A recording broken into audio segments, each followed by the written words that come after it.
बिस्मिल्लाहिर्रहमानिर्रहीम। अस्सलाम वालेकुम स्टूडेंट्स एंड व्यूअर्स, कैसे हैं आप सब। आज की जो वीडियो हमारी 9th क्लास के जनरल मैथ की है और इसमें जैसे कि मैंने पिछली वीडियो अपलोड की है 8.1 एक्सरसाइज की थी, लेकिन इस वीडियो में हम जो है जस्ट डेफिनेशन रिवाइज करेंगे जो कि आपके बोर्ड के पेपर के पॉइंट ऑफ व्यू से बहुत ज़्यादा इंपॉर्टेंट है। ठीक है, इस वीडियो को में जो है आपने डेफिनेशन को इस तरह से नोट करना है जैसे आपको बोर्ड के पेपर में आती हैं, और डेफिनेशन ज़रूरी हैं एक्सरसाइज के लिए। आप लोगों को डेफिनेशन याद होनी चाहिए। सबसे पहले है बाइनरी रिलेशन। बाइनरी रिलेशन अगर आप लोगों को सिंपली एक्सप्लेन करूँ तो क्या होगा, हमारे पास कोई भी एक और दो सेट ले लेते हैं। दो सेट्स में से हम जो पहले वाला नंबर है उसको हम पहला कंसिडर कर, इस सेट का कोई भी एक नंबर हम कंसिडर करते हैं, उसके पेयर्स बनाने हमने दूसरे सेट के सारे नंबर्स के साथ। यहाँ पे 2 हैं, 3 होंगे तो 3 के साथ, 4 होगा तो 4 के साथ। ठीक है, इनको हम ए क्रॉस बी की फॉर्म में लिखते हैं। इनको बाइनरी रिलेशन कहते हैं या कार्टियन प्रोडक्ट कहते हैं। ठीक है, कार्टियन प्रोडक्ट की पहले करने के बाद अगले स्टेप में जाके हम रिलेशन देखेंगे।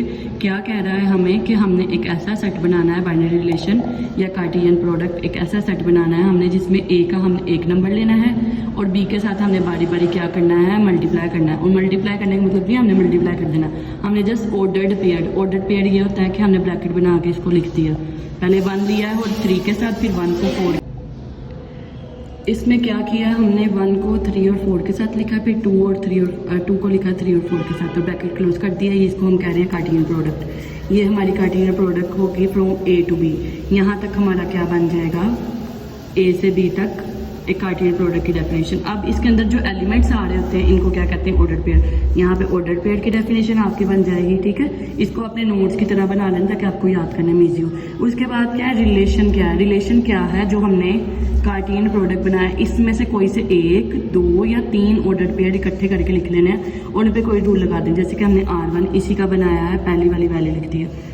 R4 हमने बनाया, R2 बनाया हमने, R1 में हमने एम्प्टी सेट रखा है, R2 में हमने पहली वैल्यू लिखी है, R3 में हमने दूसरी लिखी है, R4 में हमने तीसरी लिखी है, R5 में हमने चौथी लिखी है। आपकी मर्जी है, आपने पेयर्स ऑफ ऑर्डर्स पेयर का कोई 2 या 3 या 1 सेट बना लेना। अगर आपको जनरली कहा जाता है कि रिलेशन को डिफाइन कर, रिलेशन क्या होता है सिंपल वर्ड्स में कि ए से बी तक कार्टियन प्रोडक्ट के ऊपर जो है हम एक डेफिनेशन लगा रहे हैं जिसमें डेफिनेशन क्या करती है, इसके अंदर रिलेशन बनाते हैं। इसको आप सिंपल वैल्यूज में लिखना चाहो तो मैं आपको एक बता दूंगी।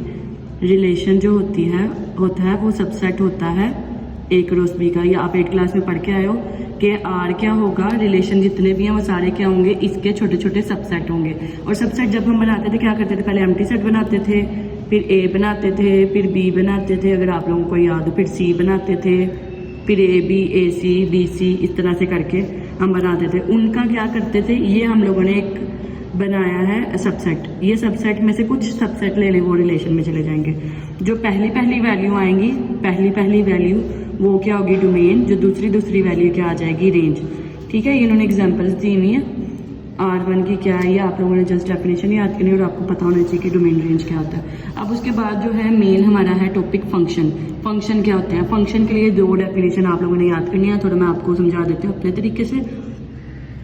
फंक्शन क्या होता है, हमारा एक ऐसी मशीन है फंक्शन जो क्या करती है, ए से बी को बाउंड कर रही है, ए सेट से बी सेट को बाउंड कर रही है। अब इसके बाद 2 कंडीशन होनी चाहिए। 2 कंडीशन क्या हैं कि इसमें आने वाला कोई भी एलिमेंट रिपीट नहीं होना चाहिए। ना तो ये एलिमेंट रिपीट हो, यानी कि 2 इसके साथ किसी 2 के साथ लाइन लगा के जैसे ये बनाया हुआ मैप नहीं कर सकते। और इसमें से कोई ऐसा बचना भी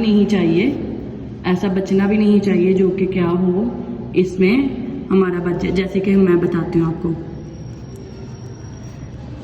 ये ऐसे मैप है।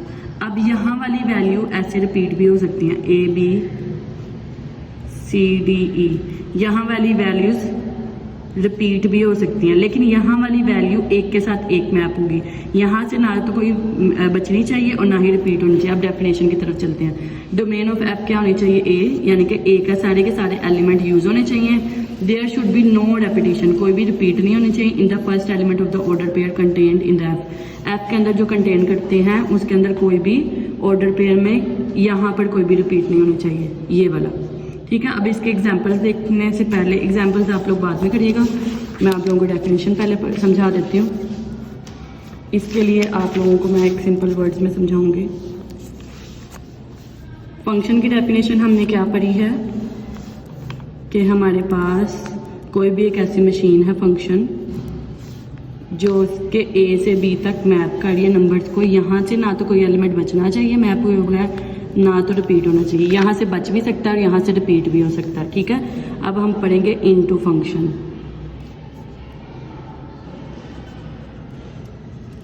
इनटू फंक्शन की डेफिनेशन आपने बेसिक यहाँ से याद करनी है, ये आप लोगों ने यहाँ से यहाँ तक याद करनी है।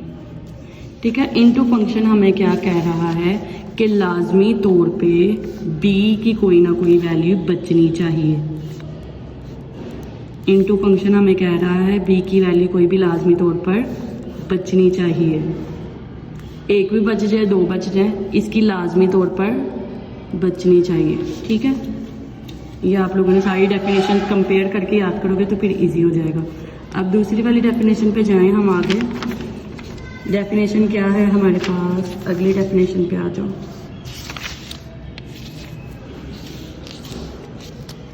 One and into function. ये वन एंड इनटू फंक्शन क्या होता है हमारा, ये मैं आपको डेफिनेशन से बताती हूँ।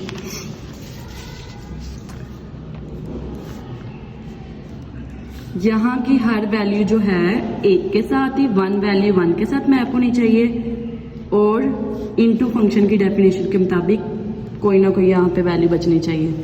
इसको क्या कहेंगे, वन वन और into function.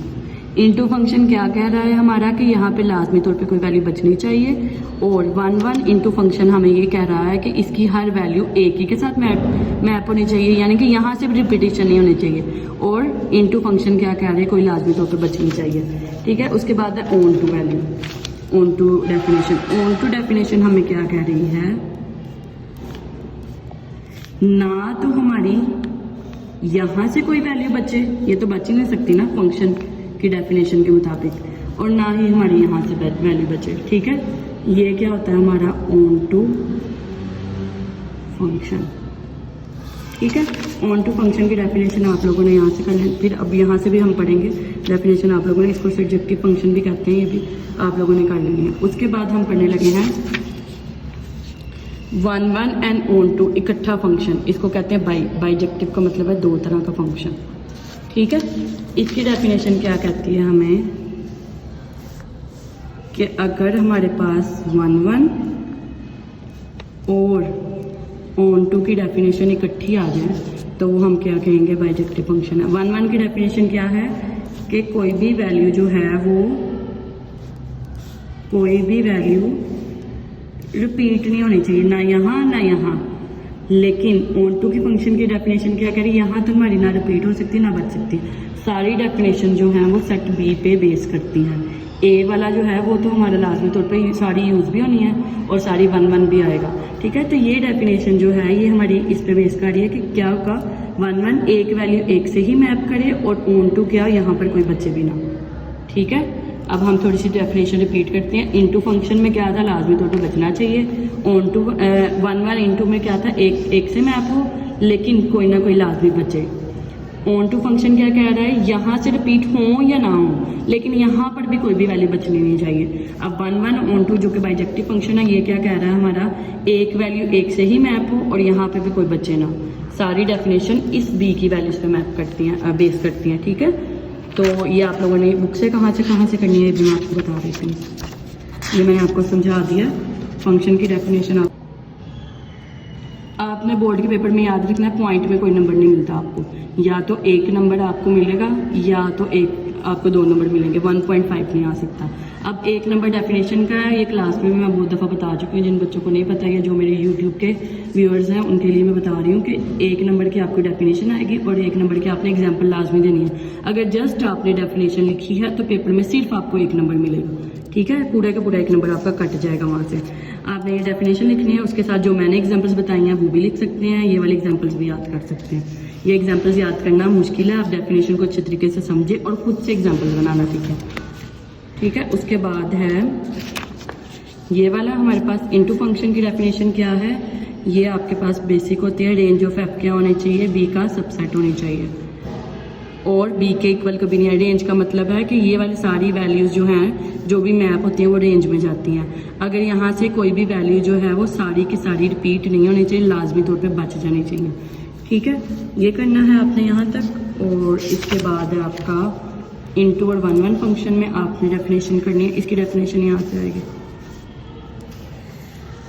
if f is a function from a into b such that no second element of any two ordered pair of f are equal, then this it is called the n injective 1 1 such that 1 1 function n into function। क्या होगा, यहाँ से भी कोई value repeat ना हो, यहाँ से भी कोई वैल्यू रिपीट ना हो, लेकिन लाजमी तौर पर यहाँ की वैल्यू एक क्या हो जाए, बच जाए। सब्जेक्टिव क्या होगी, इसकी डेफिनेशन आप लोगों ने ये करनी है। सब्जेक्टिव की क्या है हमारे पास, एफ जो है हर वैल्यू जो है वो मैप होनी चाहिए। बी पूरे का पूरा, इसकी आप लोग लिख लो, रेंज पूरे के पूरी बी के बराबर होती है। डोमेन क्या होती है, पहली वैल्यूज जो मैप होती हैं। रेंज क्या होती है, जो दूसरी वैल्यूज मैप होती हैं। इस डेफिनेशन के मुताबिक रेंज पूरे का पूरा बी सेट होना चाहिए। और आपके पास ये जो आ रहा है 1 1 एंड ऑन टू फंक्शन की डेफिनेशन आपने ये करनी है कि 1 1 भी होना चाहिए और ऑन टू भी होना चाहिए। इसके साथ आप एक एग्जांपल कर सकते हो। ठीक है, इसके बाद अगली वीडियो में जो है मैं आपके इंशाल्लाह 2.8.2 जो है वो डिस्कस करूँगी। इसके साथ ही मुझे इजाज़त दीजिए। कुछ बात समझ नहीं आई आपको तो आप मुझसे पूछ सकते हैं कमेंट सेक्शन में। इसके साथ ही मुझे इजाज़त दीजिए। अल्लाह हाफिज़।